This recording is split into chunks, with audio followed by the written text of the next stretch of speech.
Okay guys, so we've done one other Faith and Beliefs episode about seer stones. If you haven't seen that, check it out. Now, a lot of people are concerned about the fact that Joseph Smith used a seer stone to translate the Book of Mormon. People just think it's weird, which I totally get.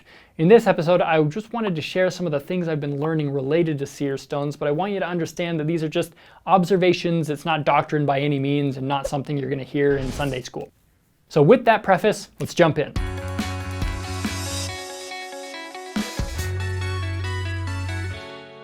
Alright guys, so just keeping it real. Keeping it real. The Bible is full of examples of prophets practicing folk magic and divination. Joseph of Egypt practiced hydromancy with his divining cup. The apostles practiced claromancy by casting lots to determine who Judas's replacement should be. Most scholars believe the Urim and Thummim to be two sticks or stones, perhaps precious stones, that God used in a miraculous way to reveal his will, which certainly sounds like divination. It's not like it sounds. It's exactly how it sounds. But we do this weird thing where if it happens in the Bible, it's a miraculous revelation from God, but if the same thing happens somewhere else, it's all lies, blasphemy, dark magic, and dabbling in the occult. Oh, come on, it's just a bunch of hocus pocus. Really, these are just terms with negative connotations some religious people employ to discredit religious traditions they don't believe in. You desecrate the house of God! Except when it happens in the Bible. It's heavily ironic and oftentimes just a tad bit hypocritical. So it's important to remember that context when approaching this subject. But today I really wanted to talk about some ancient Jewish extra-biblical mysticism about the story of a glowing stone or jewel called in Hebrew a tzohar. You might remember we talked about this in a recent episode as it applied to Noah's Ark, so check that out if you haven't. But to learn more about this legend, we're going to tap into a book by non-Latter-day Saint author Howard Schwartz. Now, to be clear, I'm not saying this legend is true. It may be fact, fiction, or a mixture of both. I just think the connections we can draw from it are pretty cool. So, according to the legend, the original zohar was a glowing jewel that Adam received from an angel when he and Eve left the Garden of Eden, which was passed down from generation to generation. Eventually, Enoch inherits it, and check this out.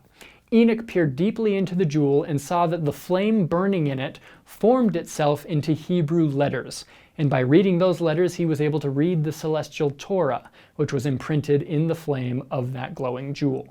Eventually, Abraham, Isaac, and Jacob inherit the stone. Jacob gives it to his son Joseph. The miracle child. Now, when Jacob gave it to Joseph, the stone was dark, and Jacob did not reveal its power, for he wanted Joseph to discover this for himself. And because Joseph's brothers did not know how precious the stone was, they did not take it from Joseph when they stripped him of the coat of many colors and cast him into the dark pit.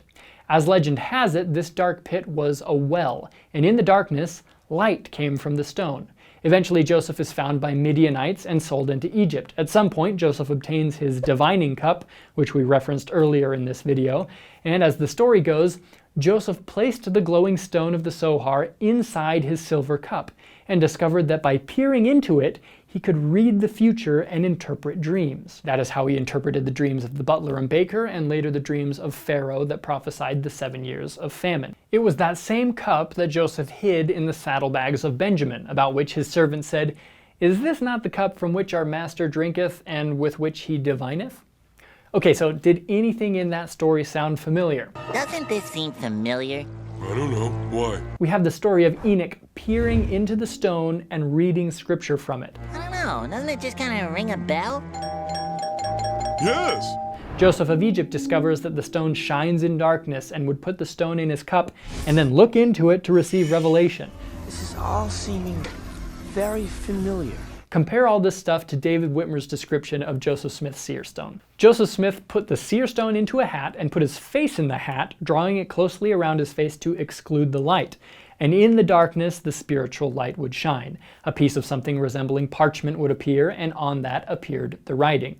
The connection between Joseph Smith and Joseph of Egypt is fascinating. For example, in 2 Nephi 3, we read that among Joseph of Egypt's descendants would be a choice seer, whose name would also be Joseph.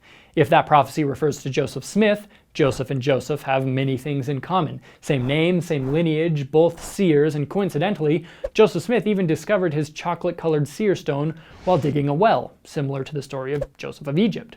As weird as it sounds to us today, in my view, Joseph's use of a seer stone falls right in line with ancient Jewish mysticism, also known as Kabbalah, and right in line with other revelatory tools in the Bible. Thus, I'm not too worried about this method of revelation. The real question on everyone's mind should be about the authenticity of the revelation Joseph received.